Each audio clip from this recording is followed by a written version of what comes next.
Hello people, this is Sil here. This is a video on how to play Blood in Legion 7.0. So we're going to be talking about rotations, talents, and stat priority. And if you look here, mastery is pretty high, but the real stats are haste, versatility, and crit. And the current talents right now, it's pretty set in stone. Heartbreaker gives you more runic, so you can get more defenses up. Then that also helps with Red Thirst for rapid decomposition. It helps you with more runic generation, and then you get this talent. When you have 5 stacks, it makes your active mitigation cheaper, which is pretty good, and you get more runic power. So, more runic power, the better. And Red Thirst, each time you spend 6 runic power, it makes vampiric blood cheaper, lower cooldown. And you always want to take Tremble Before Me if you want to do 5 mans, but Tightening Grip is better because if you run with an enhancement shaman or a shaman in general, they got a capacitor totem that stuns everything. And Fell Bulwark in the level 93 is the best because you're healing a bit more and you're more survivable if you. And so Bolden Storm is the 5 mana equivalent of Big Dick DPS and a lot of healing. But like if you want to have a safety net, you go with Purgatory. And that's pretty much it. The enchant I'm going to be having is haste, and the cape enchant, of course, strength. Then the neck enchant is this one. Increases your armor, and your potion you're going to be using is, of course, Sam, which is this, and your bonus armor potion. And these are my trinkets right now, which are pretty good. And the rotation is basically, you want to start off with that moon weapon. If it's single target, you get 10 stacks of bone shield already. And you want to put down D&D and get as much runic as you can. Then try to get a really big absorb going.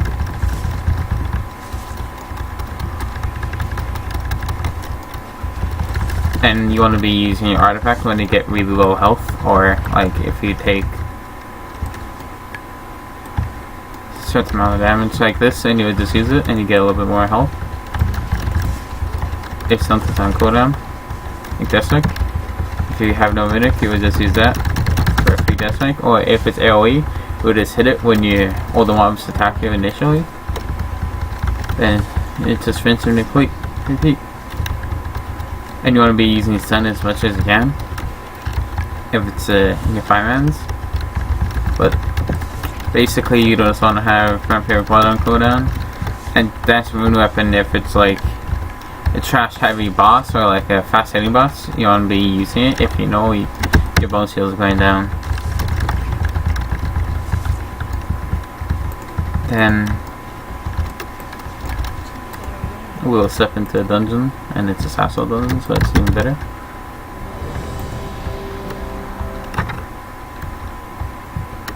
Focus cues.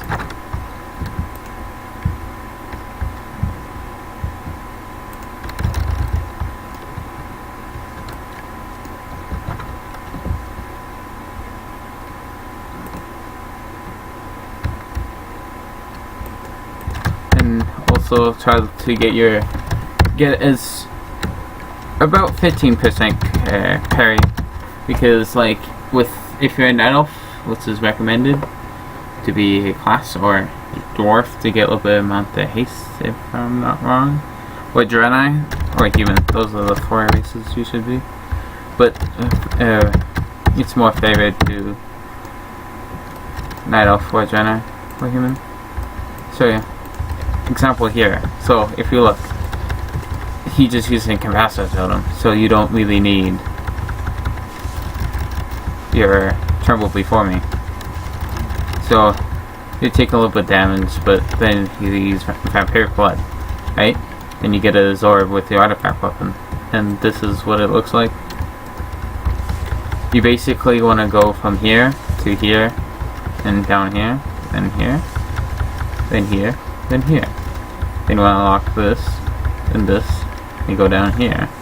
And this is what makes Vampiric Blood pretty good. And as you can see here, just have Death and Decay on cooldown. Then, if you have like an unused trinket, use it when you, like this one is from the Archway, from one of the bosses, and you just use it when you don't have when you can't Death Strike. And see, Vampiric Blood is off cooldown. I just use it because if you have dots growing, and it gives them a debuff, but it makes your bubble bigger. But you gotta have the Blood Plague first on it before you can put the debuff on. And so you just want to stun on cooldown on these dungeons. And as you can see, I'm taking not that much damage because with enough gear it will make it easy. If you're having trouble tanking with these, you heal this so you're not that you're pretty squishy. And just keep going at it. If it could be the healer too, because like some of the healers I get aren't that good in my Centrals ones, but like some of them are good. Usually priests, this one priests are the worst you can get, because like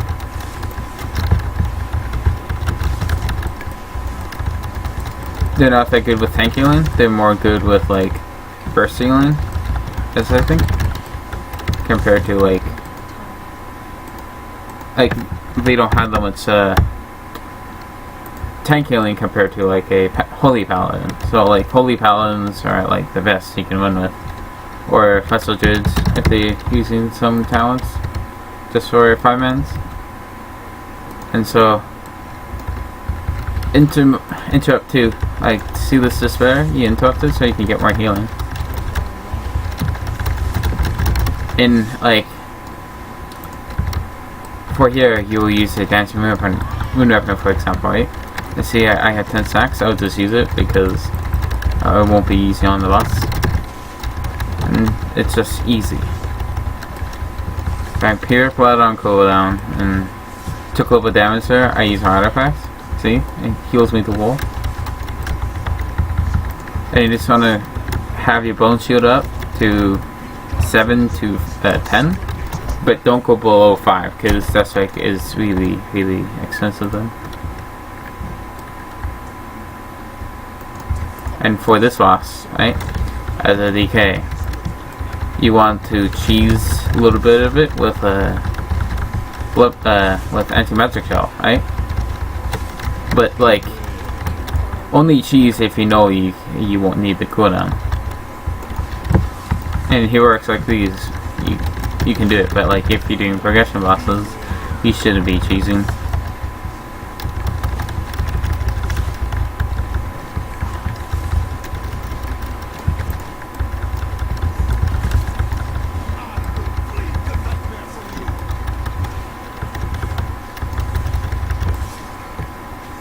See, I took a little bit of damage. Artifact weapon heals me to full. It's all you just want to be full health, and you want to time your Death Strike right, so your blood shield with your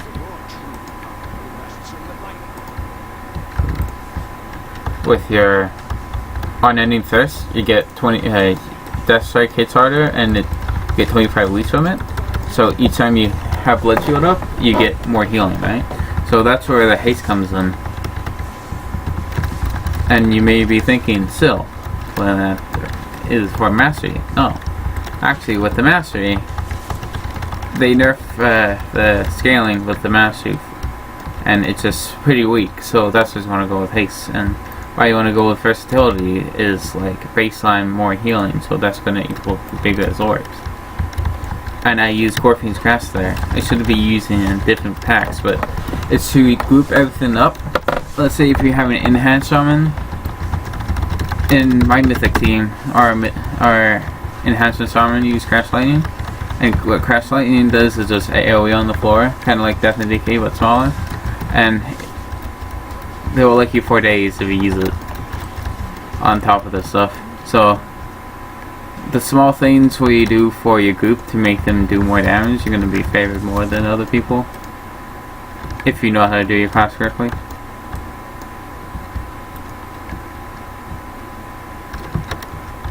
And like for example here, like let's say I pull this pack with this pack, right? Then use the Dancing Moon Weapon to start, and if you have on use trinket, use it here, because you won't be taking as much damage as the group, and then the healer will have more time. Well,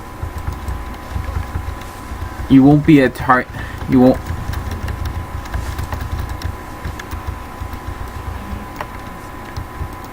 He won't have to heal you as much compared to the group, so it will make it easier for him or her.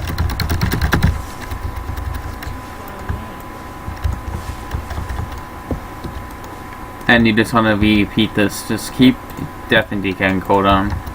But if you're like about to move, let's say this, right? And they all go over here, right? You want to keep Death and Decay until the boss moves. Let's say Philord, for example, in Vital Hold.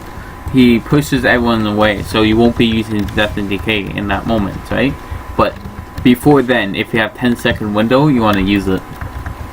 But if you can get up the stairs before Death and Decay comes off the proc, where it becomes free, you want to be using it there. If you have like a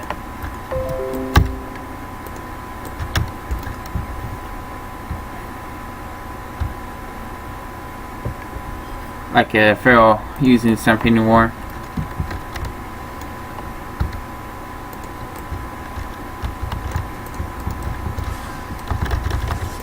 So sometimes you can notably see you run out of your Death and Decay. Have like a tummy one or a weak aura for it, so you can know exactly when you're out of the Death and Decay, because your Death and Decay is pretty important, because you're getting more Death Strikes out and you're becoming less squishy, right? And it just gives the healer nothing to heal, and that's a good thing. They can DPS and make the trash die faster. And if like you see stuff running around, so like you want to have max camera distance, right? So you can grip them, right? Pretty simple stuff, but if you're more reactive to these small things, then people will praise you to be a good thing. So like for example this boss here, right? So that doesn't do anything. He just knocks you back, just like Death Strike. But you're gonna see something called Death Breath, right? You're gonna be using your anti-magic shell for this moment. But I didn't use it here, but I got a Death Strike to handle it. And for here, I will just use an on-use trinket, and I'll be mitigating all this damage. But if you can't do that, this time your blood, vampiric blood, so you get this absorption. And if you want to be super cheesy with it, just blood boil all these, and then Plague will go to it.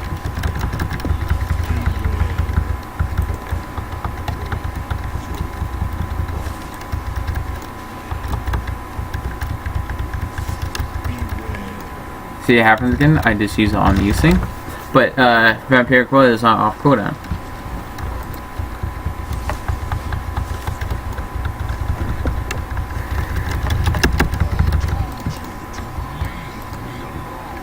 Oh look, shitty pants. It's just the small things that makes it a better player.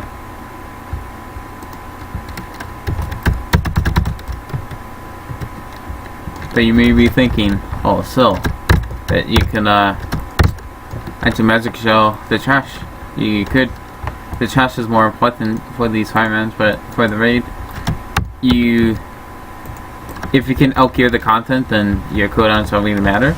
But you don't want to be thinking like that.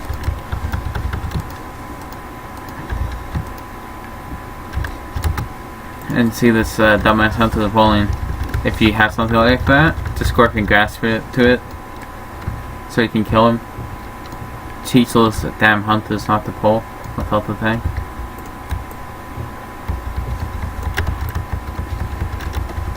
But see right here, right? So you can use the anti-moon weapon, but I use vampiric blood instead. And so with anti-magic shell, and I pull these whelps, right? But what you could do is death grip this guy, right? Then use with the Arneus, and you still have the Zor, right? And you just get double knockback, which is fine. But okay, for this type of scenario, right? You have a shit ton of whelps, right? Just put D&D down and try to blood boil it to it. And with blood boil, it does so much threat, right? You instantly get threat, and they won't be able to pull off you. So if like you see something running away from you, just death grip if you could, or use taunt, then immediately blood boil. So for example, this boss, right? So there's 2 whelps, right? I blood boil. 3 whelps. I blood boil. They're always on me, right? They have a lot of threat, right? So when I pull bosses, except for that fucking hunter, I have D&D down, right? Then I pull all my runic, right? Then I pop vampiric blood, back-to-back death strikes. Now you got a big absorption shield, right?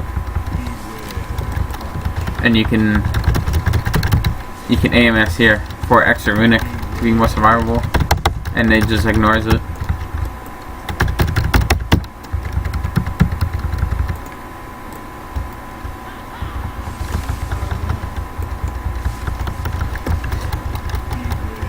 And like, and be more aware with the